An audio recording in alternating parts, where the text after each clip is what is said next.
I read 8 books in July and DNF'd 1, so let's talk about them and whether I would recommend these books or not. I technically DNF'd 2 books, but one of the 2 I DNF'd at like 95%. The one true DNF is With a Vengeance by Riley Sager. I'm a huge Riley Sager fan, and this was his new release, and it was a huge letdown. It is a murder mystery on a train. I didn't like any of the characters. Mystery was not intriguing to me whatsoever. The story was going nowhere. It was so slow. And I have not been seeing many positive reviews around this book. I would say skip on this one. My second DNF, but I basically finished it, is Bury Your Bones in the Midnight Soil by V.E. Schwab. So many people are gonna come for me for this, and I am so sorry. As you can see, I really tried.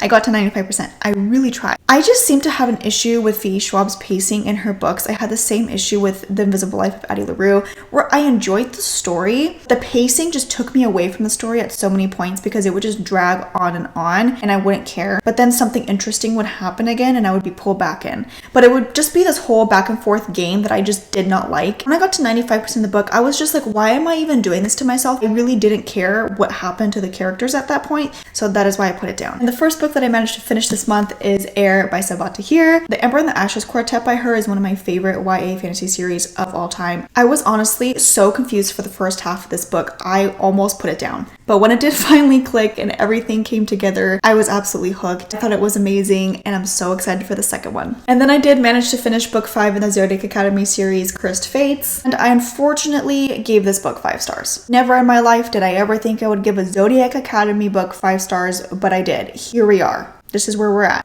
It is an emotional roller coaster. I did not think I would be this attached to these characters, but I am. I don't know what it is. And then I listened to Julie Chan is Dead on audio. I gave this one 4 stars. Started off very normal, and then the last half just got so unhinged and crazy. I was like, literally, what the heck is going on? It gave me the same vibes as Bunny by Mona Awad, which is one of my favorite books of all time. I feel like if you liked Bunny, you would like Julie Chan is Dead. It is so weird. It had such a good time with it. And then I read The Blanket Cats by Kiyoshi Shigematsu. I gave this one 2 stars. Basically like several short stories. You follow different characters and the days that they spend when they like rent these cats basically. Kind of understand what the author was going for here, but it just completely missed the mark for me. It wasn't as deep as it was intended to be and it just did not hit the feels. Would not recommend this. I'm sorry. And then I listened to Ask for Andrea on audio. I gave this one 3 stars. I felt like this was just a very average mystery thriller book. It was a fun time when I was reading it. There's nothing wrong with the book. If you really want to read it, you could read it. If you don't want to read it, I don't think you're missing out on anything. And then I listened to Echo Man by Sam Holland on audio. I gave this one 3.5 stars. This was a little bit of a letdown for me. It just felt a little bit too long. I did enjoy the premise. I enjoyed a lot of parts of the book and it was very dark. You know I love my dark thrillers, so definitely look up your trigger warnings if you're sensitive to that. It just felt very dragged out. I was like,